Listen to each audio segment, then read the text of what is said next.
अरे, तू अभी तक यूं ही बिस्तर तोड़ रही है। तुझे कितनी बार कहा है कि मेरे आने से पहले गरम गरम चपाती तवे पर डाल दिया कर। एक तो थका हारा काम से घर आता हूँ, सारा दिन का भूखा होता हूँ, होटल से भी कुछ लेकर नहीं खाता कि जो पैसे बचेंगे उससे तुझे और तेरी इस निकम्मी औलाद को रात का खाना खिला दूंगा। और तू है कि तुझे मेरी फिक्र ही नहीं, जब देखो बिस्तर पर पड़ी ऊँगती रहती है। यानी कि पति घर आ रहा है, इसके लिए कुछ खाना ही बना दूं। राहुल गुस्से के मारे बिफरा हुआ उसके सर पर खड़ा था, मगर रीना को तो इस कदर तेज बुखार था कि वह अपने मुंह से कुछ बोल भी नहीं पा रही थी। उसका चेहरा बुखार की वजह से लाल हो रहा था और होठ कपकपा रहे थे। वह कुछ कहना चाहती थी मगर जुबान साथ ही नहीं दे रही थी। राहुल की आज ठेकेदार ने बहुत ही ज़्यादा बेइज्जती की थी और वह उधर से ही बिलबिलाया हुआ घर में आया था। एक तो इस कदर गर्मी थी कि प्यास से उसकी बुरी हालत थी। वह तेज तेज कदम उठाता हुआ घर की तरफ चल रहा था। रास्ते में कोई रिक्शा भी नहीं पकड़ सकता था कि अगर रिक्शा ले लिया तो घर में लकड़ियाँ कैसे चलेंगी। जब तक घर पहुंचा तो प्यास से बेहाल हो चुका था। घर में जाते ही उसने सबसे पहले आंगन में रखे हुए कच्ची मिट्टी के घड़ों को देखा। पास से स्टील का गिलास पड़ा था। उठाकर फौरन घड़े को उल्टा किया ताकि पानी पी सके, मगर यह क्या, घड़ा तो खाली था। यह देखकर तो वह और तप चुका था। कैसी औरत है यह रीना, जिसने अभी तक घड़ा ही नहीं भरा। वह गुस्से से बिलबिलाता हुआ स्टील का गिलास उठाए कमरे में चला गया और जोर से गिलास फर्श पर दे मारा। बच्चे जो माँ के आसपास बैठे थे कांप उठे थे, जबकि रीना बिस्तर पर ही पड़ी थी। शोर की आवाज़ सुनकर तो उसका दिल भी दहल चुका था, मगर हिम्मत ही कहाँ थी जो कुछ बोल पाती। राहुल उसे बातें सुनाए जा रहा था, उसे लापरवाह और कमज़ोर पत्नी जैसे शब्द से पुकार रहा था, मगर वह तो जैसे बेहोशी की हालत में यह सब कुछ सुनती जा रही थी। वह खुद ही आंगन में आया और नल से पानी निकालकर पीने लगा। अभी तक रीना अपने बिस्तर से नहीं उठी थी और यह बात उसे और भी गुस्सा दिला रही थी। वह वही आंगन में खड़ा अपने सर पर ठंडा पानी डालते हुए चिल्लाया था। वह गाली देते हुए कहने लगा कि अगले 1 मिनट में उठकर तूने मुझे खाना ना दिया तो देखना मैं तेरा क्या हाल करता हूँ। राहुल की बड़ी बेटी, जिसकी उम्र 11-12 साल थी, बाप की यह धमकी सुनकर तो वह काँप उठी थी। पहले तो बच्चों में इतनी हिम्मत ही ना थी कि अपने बाप के सामने कुछ बोल सकते। एक माँ ही उनका आसरा थी। जब भी बाप माँ से लड़ता तो वह माँ के पीछे छुप जाया करते थे। फिर जब तक बाप सो ना जाता वह अपनी जगह से हिलते भी नहीं थे। पहली बार उसकी बड़ी बेटी पिंकी फौरन भागकर बाप के पास आई और कहने लगी, बाबा माँ को कुछ मत कहो, माँ ने कुछ नहीं किया, मैं रोटी बनाकर देती हूँ। उन्हें बहुत तेज बुखार है, सुबह से यूं ही लेटी हुई हैं। उन्होंने सुबह से कुछ भी नहीं खाया ना ही पिया है। आप माँ पर गुस्सा ना हो, उनके लिए दवाई ले आइए। यह सुनकर राहुल ने घूर कर अपनी बेटी को देखा। कहने लगा, बड़ी जुबान चलने लग गई तेरी। कोई बीमार नहीं है, इसको मौसमी बुखार है बस, और इसको भी इसने सर पर सवार कर रखा है। अरे यह घर में करती क्या है? यह छोटा सा तो घर है, कच्चा आंगन है जहाँ उसने कभी झाड़ू तक नहीं लगाई। सारा वक्त घर में बैठी रहती है। एक खाना वक्त पर बना कर देना होता है, इस पर भी इसके नखरे होते हैं। राहुल बोले जा रहा था जबकि पिंकी फौरन किचन में गई। देखा तो सिर्फ इतना ही आटा बचा था कि 2 रोटियां बना पाती। आज तक उसने रोटी नहीं बनाई थी, मगर बनानी जरूरी थी, वरना बाबा तो ना जाने क्या फसाद खड़ा कर देते। पिंकी ने छोटे छोटे पेड़े उठाए और जैसे तैसे रोटी बनाने लगी। रोटी बेल ली तो उससे याद आया कि अभी तक तो उसने आग ही नहीं जलाई थी। वही राहुल गुस्से से पिंकी पर चिल्ला रहा था, कह रहा था, मनूस मारी तू भी अपनी माँ की ही तरह हर काम लेट ही करती है। अभी तक तुझसे एक रोटी नहीं बनाई गई।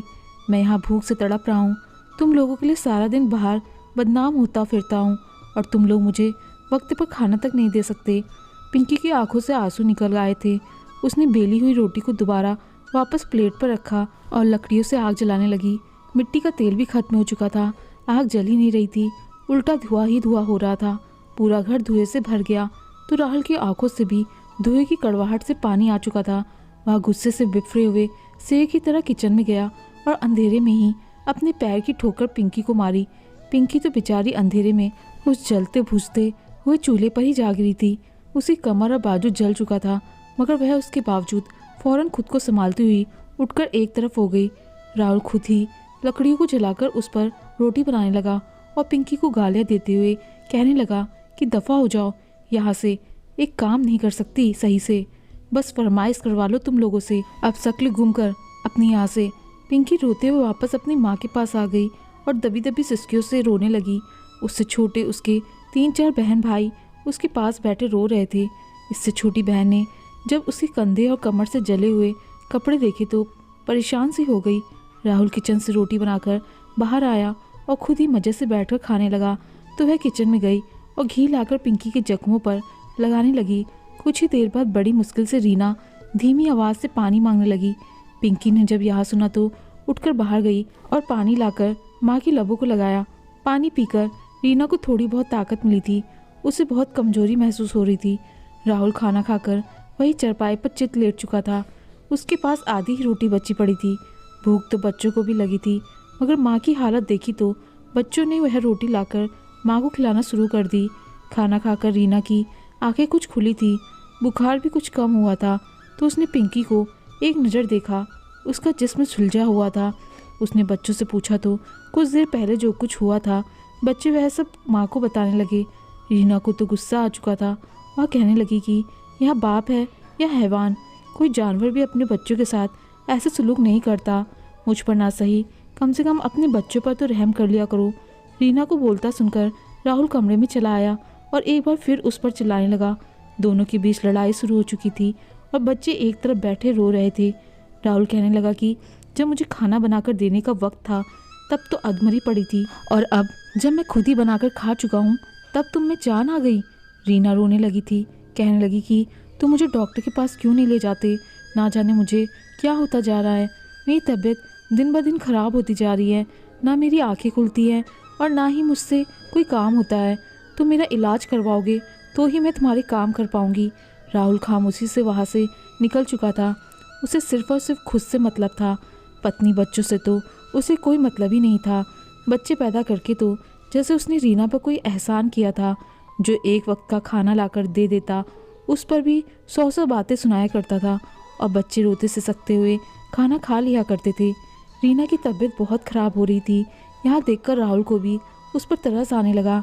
एक दिन उसे कहने लगा कि चलो मैं तुम्हें बड़े डॉक्टर के पास ले जाता हूँ, ताकि पता तो चले कि आखिर तुम्हें कोई बीमारी है भी या सिर्फ तुम ड्रामेबाजियाँ करती हो। रीना का दिल तो कटकर रह चुका था, मगर खैर कर भी क्या सकती थी। वह पति के साथ डॉक्टर के पास चली गई। डॉक्टर ने जो हालत रीना की देखी और फिर कुछ सवाल करने के बाद जब कुछ टेस्ट लिखवाए तो उनके पैसे काफ़ी ज़्यादा थे। राहुल ने तो हाथ उठा दिए थे। कहने लगा, मेरे पास इतने पैसे नहीं जो मैं तुम्हारे ऊपर लगाता फिरूं। गले में जो सोने का लॉकेट पहन रखा है वही उतार कर दे दो, वहाँ बेचकर तुम्हारे टेस्ट करवा दूंगा। वह लॉकेट रीना की माँ की निशानी थी, मगर अब हो भी क्या सकता था। वह अस्पताल में मौजूद थे, इसलिए उसने वह लॉकेट उतार कर अपने पति को दे दिया, जिसे बेचकर रीना के टेस्ट करवाए। जब टेस्ट की रिपोर्ट आई तो रीना घर पर ही मौजूद थी। राहुल खुद ही मजदूरी करने के बाद डॉक्टर से रिपोर्ट लेने गया था, तो डॉक्टर ने जो बातें उसे बताई वह सुनकर एक पल को हैरान रह गया था। डॉक्टर कहने लगा कि रीना को कैंसर है, आपको जल्द से जल्द उसका इलाज करवाना शुरू करना होगा, वरना इनकी जान को खतरा हो सकता है और फिर हम आपकी कोई मदद नहीं कर सकेंगे। सब डॉक्टर की सलाह लेने के बाद डॉक्टर ने उसे दवाई की पर्ची दी थी। वह सारी दवाइयाँ 15 से 20 हज़ार के बीच की थी। उसने डॉक्टर से दवाइयों की पर्ची ले ली और अस्पताल से बाहर निकल आया।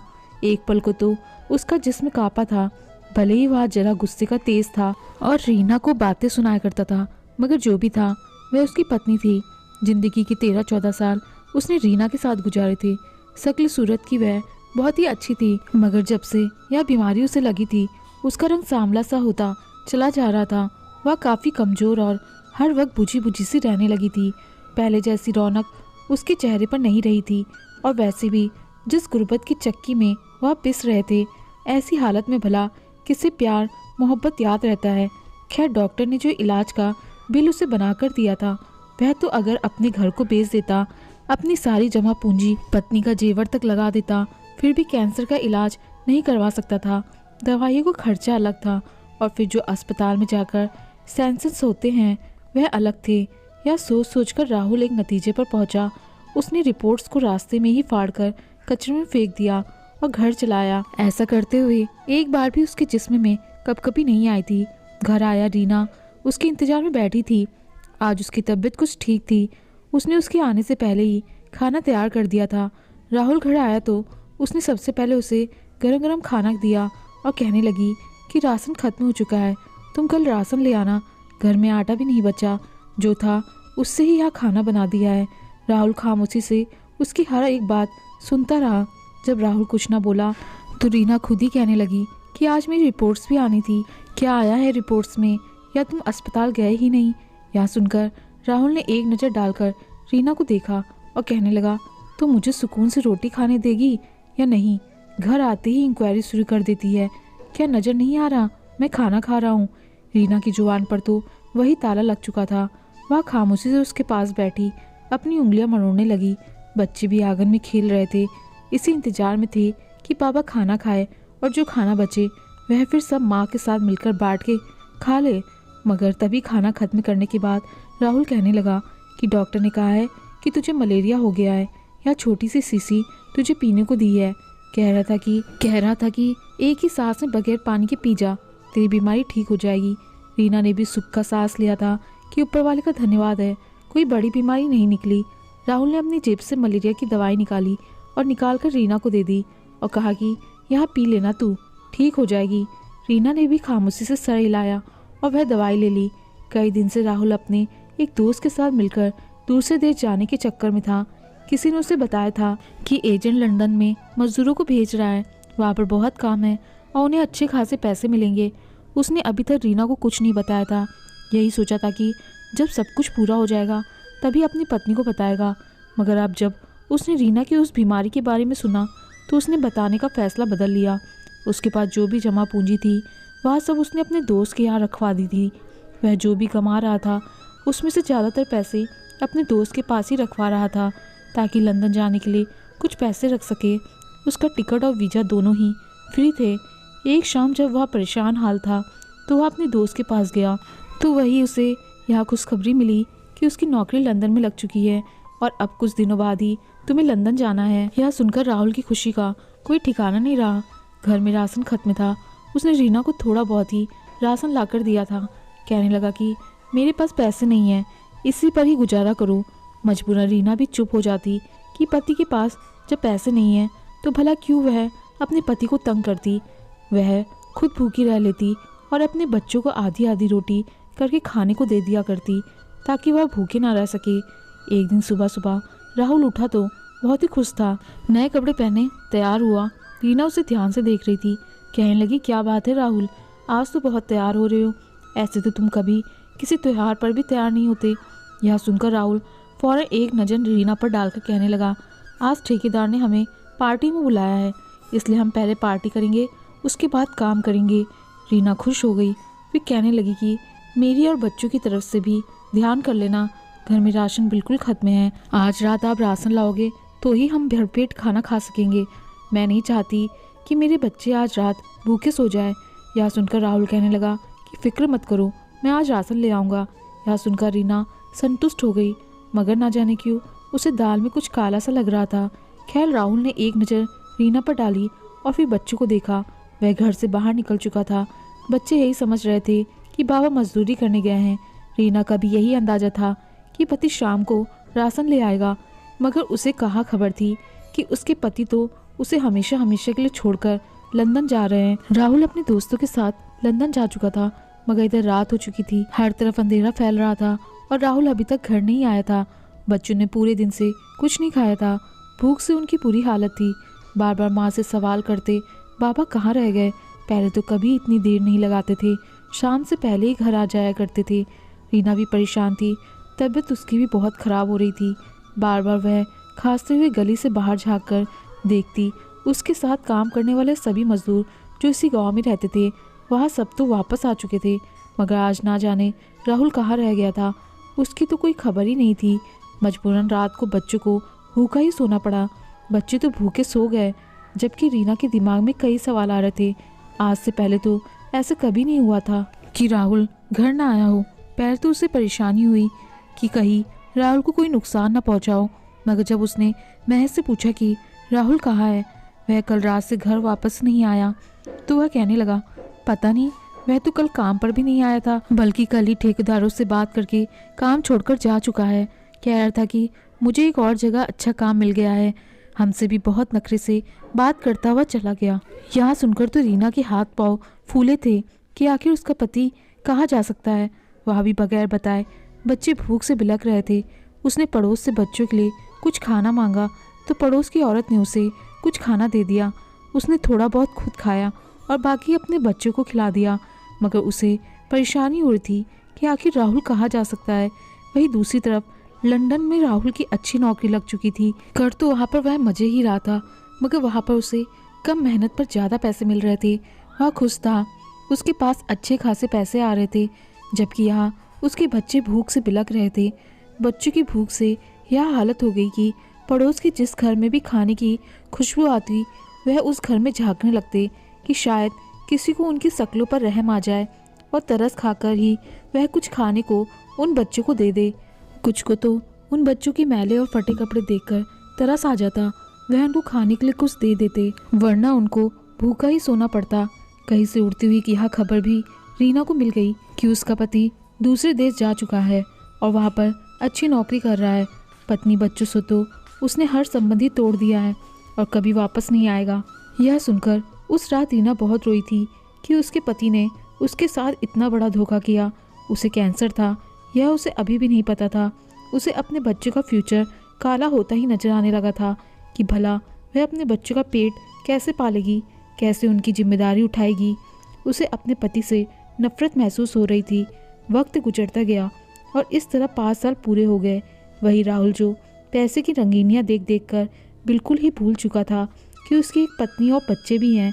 5 साल पूरे होते तो बॉस ने पुराने वर्कर्स को शक की वजह से कंपनी से निकाल दिया, जिसमें राहुल भी शामिल था। उसके दिमाग में रीना का चेहरा उभरा। कहने लगा कि अब तक तो रीना मर चुकी होगी और ना जाने उसके बच्चे कहाँ गलियों में भटक रहे होंगे, जिंदा भी होंगे या नहीं। खैर उसे इस बात से कोई फ़र्क नहीं पड़ता था। वह 5 साल बाद हिंदुस्तान लौटा तो सीधा अपने घर चला आया। जैसे ही उसने घर के दरवाजे पर कदम रखा, उसे जो कुछ दिखाई दिया उसे देखकर उसके पैरों के नीचे से ज़मीन निकल चुकी थी। क्या यह इसका घर था? इसका घर तो कच्चे आंगन वाला था, खुली सी जगह थी और सिर्फ एक ही कमरा बना हुआ था, वह भी मिट्टी और ईंटों का। उसकी तो इतनी हैसियत ही नहीं थी कमरे को प्लास्टर ही करा सकता, मगर यहाँ तो फर्श पर मार्बल लगा हुआ था। सामने बहुत खूबसूरत फूल पौधों से सजा हुआ आंगन था, फिर खूबसूरत सजा हुआ लॉन जहाँ पर एक लाइन में बहुत सारी सिलाई मशीन रखी हुई थी। हर मशीन के आगे कुर्सी पड़ी थी और वहाँ पर गांव की 20 बच्चियाँ बैठी हुई सिलाई सीख रही थी। सामने एक कुर्सी पर रीना बैठी सबको सिलाई सिखा रही थी, जबकि वही आंगन में एक तरफ कालीन पर कुछ लड़कियाँ बैठी सिलाई कढ़ाई का काम कर रही थी। रीना तो उन बच्चियों में ही मग्न थी। दरवाजे पर खड़े अपने पति को देखा तो पलकें झपकाना ही भूल गई। राहुल चलता हुआ रीना के पास आया और कहने लगा कि रीना तुम जिंदा हो, तुम मरी नहीं, तुम्हें तो कैंसर था ना। मैंने तो सोचा था कि तुम मर चुकी होगी। अगले ही पल एक झनाटेदार थप्पड़ राहुल के चेहरे पर लग चुका था। गांव की सारी लड़कियां उसी तरफ देखने लगी थी। रीना कहने लगी, क्यों आए हो तुम वापस? दफ़ा हो जाओ इस घर से, दोबारा यहाँ पर कदम मत रखना, वरना तुम्हें पुलिस के हवाले कर दूंगी। कोई रिश्ता नहीं है तुम्हारा हमसे। राहुल तो बौखला चुका था। क्या यह वही रीना थी जिसे वह बीमारी की हालत में छोड़कर गया था? पत्नी का रौब और गुस्सा देखकर तो उसे परेशानी सी होने लगी। वह पत्नी से माफ़ी मांगने लगा, कहने लगा कि मेरी बात तो सुनो, मैं तुम लोगों के लिए बहुत कुछ लाया हूँ। मैं तो तुम लोगों के लिए बाहर गया था, मगर रीना ने हाथ उठाकर चुप करवा दिया। कहने लगी कि मेरा और मेरे बच्चों का तुम्हारी ज़िंदगी से कोई वास्ता नहीं। तुम जिस हालत में हमें छोड़कर गए थे वही असल सबूत है कि तुम्हें हमारी कितनी फिक्र थी। इनके घर से शोर की आवाज़ें सुनकर मोहल्ले वाले भी इकट्ठा हो चुके थे। जब राहुल को वहाँ देखा गया तो हर कोई उसे बातें सुनाने लगा और धक्के देकर उसे गांव से बाहर निकालने लगे। कहने लगे कि खबरदार, जो तुमने रीना को दोबारा डराने धमकाने की या इस घर में आने की कोशिश भी की। राहुल तो सर पकड़कर बैठ चुका था। अब गांव वालों से पता चला कि उसके जाने के बाद रीना ने अपने बच्चों की खातिर लोगों के कपड़े सिलाई करना शुरू कर दिए थे। वह इस कदर अच्छी सिलाई करती कि गांव की लड़कियां इसके पास कपड़े सिलाई कढ़ाई सीखने आने लगी। एक दिन अनाथ आश्रम से एक मैडम भी इसके पास आई और उसे अपने अनाथ आश्रम में सिलाई कढ़ाई सिखाने वाली टीचर के तौर पर रख लिया। वह हफ्ते के 6 दिन वहाँ पर सिखाती और फिर इतवार वाले दिन गांव के बच्चों को सिलाई कढ़ाई सिखाया करती। उसके बच्चे बड़े स्कूलों में पढ़ रहे थे। रही बात उसके कैंसर की, तो वह तो खुद ही उसके जिस्म से ख़त्म हो चुका था। जिस कदर इसने भूखे रहकर मेहनत की थी, उसके जिस्म में मौजूद कैंसर के सारे कीटाणु खुद ही ख़त्म हो चुके थे। अब राहुल पछता रहा था। लंदन जाने का भी सवाल पैदा नहीं होता था, क्योंकि उसकी नौकरी छूट चुकी थी। वह अक्सर काम में हेरा फेरी कर दिया करता था, जिसके बारे में बॉस को पता चल गया, और इस तरह वह पत्नी, बच्चों से भी और लंदन की नौकरी से भी हाथ धो बैठा था। दोस्तों, आपको कहानी पसंद आई हो तो लाइक, शेयर, कमेंट जरूर करें, और चैनल पर नए आए हैं तो चैनल को सब्सक्राइब करना ना भूलें। धन्यवाद।